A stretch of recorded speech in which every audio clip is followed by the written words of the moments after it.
ಆಗ ದೇಶದ್ರೋಹಿ ಕೆಲಸ ಮಾಡ್ತಿರೋರು ನಮ್ ಕೈಯಿಂದ ತಪ್ಪಿಸ್ಕೊಳ್ಳೋದಕ್ಕೆ ಚಾನ್ಸೇ ಇಲ್ಲ. Thank god, finally my plan is ready. ಆಫೀಸಿಗೆ ಹೋಗಿದ ತಕ್ಷಣ ಬಾಸ್ ಹತ್ರ ಹೋಗಿ ಅಪ್ರೂವಲ್ ತಗೋಬೇಕು.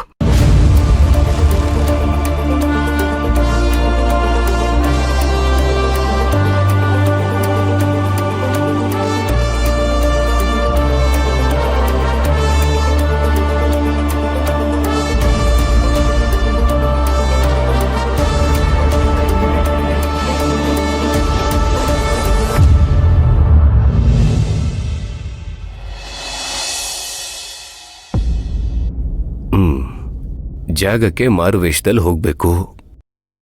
ಕರೆಕ್ಟ್. ಹಳೆ ಖೈದಿಗಳ ಲೊಕೇಶನ್ನ ಟ್ರ್ಯಾಕ್ ಮಾಡಬೇಕು.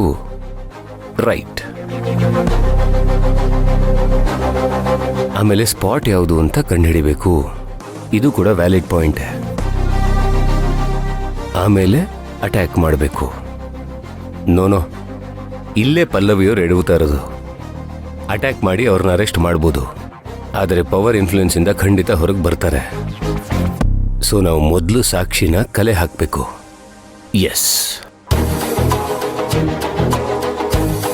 ಇವರೇ ಕಳ್ಳರು ಅಂತ ಸಾಕ್ಷಿ ಕಂಡು ಹಿಡಿದ್ರೆ ಅರೆಸ್ಟ್ ವಾರೆಂಟ್ನ ಮುಖದ ಮೇಲೆ ಬಿಸಾಕಿ ಇಡೀ ಊರಿನ ಜನರ ಮುಂದೆ ಕೈಗೆ ಬೇಡಿ ಹಾಕಿ ಹೇಳ್ಕೊಂಡು ಹೋಗ್ಬೋದು.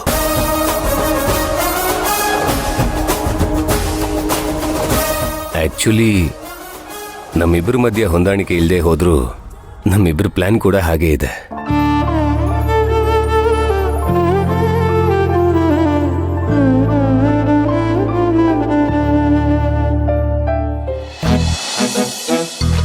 ಅನು, ರೆಡಿ ಆಯ್ತೇನೆ? ಲೋಷನ್ ಎಲ್ಲ ಹಚ್ಕೊಂಡೆ ಅಲ್ಲ? ಸರಿಯಾಗಿ ಲೋಷನ್ ಹಚ್ಕೋಬೇಕು, ಇಲ್ಲಾಂದ್ರೆ ಚಳಿಗಾಲದಲ್ಲಿ ಮುಖ ಒಡೆದು ಹೋಗುತ್ತೆ. ಇರು, ಸಾಕ್ಸ್ ತರ್ತೀನಿ.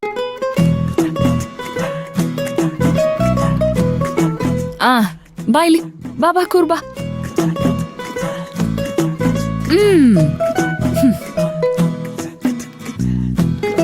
ನಾನ್ ರೆಡಿ ಮಾಡಿಸ್ತೀನಿ ಅಂದ್ರೆ ಇಲ್ಲಮ್ಮ ನಾನೇ ರೆಡಿ ಆಗ್ತೀನಿ ಅಂತ್ಯ, ಮತ್ತೆ ಲೇಟ್ ಮಾಡ್ತೀಯ. ನನಗ ಆಫೀಸಿಗೆ ಲೇಟ್ ಆಗಲ್ವಾ? ಅಮ್ಮ, ನಿನಗೆ ಯಾಕೆ ಲೇಟ್ ಆಗುತ್ತೆ ಗೊತ್ತಾ? ಯಾಕೆ?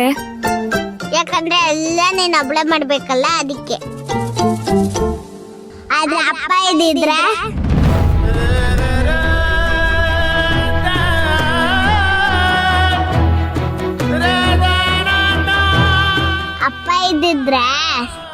ಅವರು ಕೆಲ್ಸನ ಶೇರ್ ಮಾಡ್ಕೋತಾ ಇದ್ರು.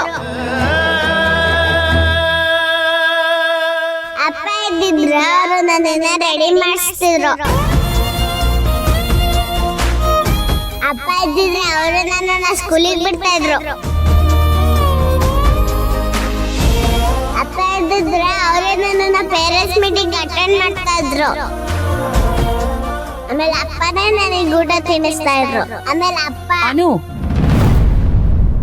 ಯಾವಾಗ ನೋಡಿದ್ರು ಅಪ್ಪ ಅಪ್ಪ ಅಪ್ಪ. ಹಾಗಿದ್ರೆ ನಾನೇನು ಅಲ್ವಾ ನಿನ್ಗೆ? ನಿನ್ಮೇಲೆ ನನ್ ಪ್ರಾಣನೇ ಇಟ್ಕೊಂಡಿದ್ದೀನಿ. ಯಾವಾಗ್ಲೂ ನೀನು ನನ್ ಪ್ರಾಣ ಹೋಗೋ ಮಾತಾಡ್ತಿರ್ತೀಯ. ಅಮ್ಮಂಗೆ ಎಷ್ಟು ಬೇಜಾರಾಗುತ್ತೆ ಅಂತ ಗೊತ್ತಾಗ್ತಿದ್ಯಾ ನಿನ್ಗೆ?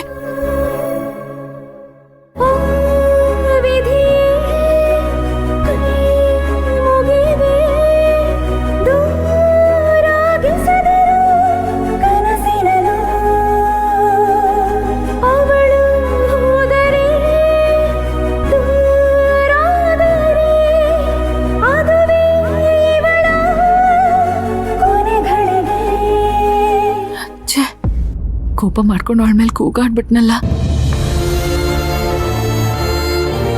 ಇಲ್ಲ, ಅವಳ ತಲೆಯಲ್ಲಿರೋ ಅಪ್ಪನ ಆಲೋಚನೆನ ಕಿತ್ತಾಕ್ಬೇಕು ಅಂದ್ರೆ ನಾನು ಏನ್ ಮಾಡ್ಲಿ?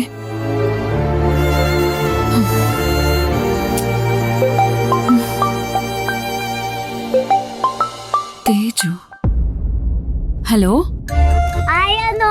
Good morning. ಗುಡ್ ಮಾರ್ನಿಂಗ್ ಕಂದ, ಹೇಗಿದ್ಯಾ? ನಾನ್ ಸೂಪರ್ ಆಗಿದ್ದೀನಿ, ನೀವ್ ಹೇಗಿದ್ದೀರಾ? ಚೆನ್ನಾಗಿದ್ದೀನಿ ಕಂದ. ಏನ್ ಗೊತ್ತಾ ಅಮ್ಮ, ನಾಳೆ ನಮ್ಮ ಅಪ್ಪಂದು ಬರ್ತ್ಡೇ ಇದೆ. ಓ ಹೌದಾ?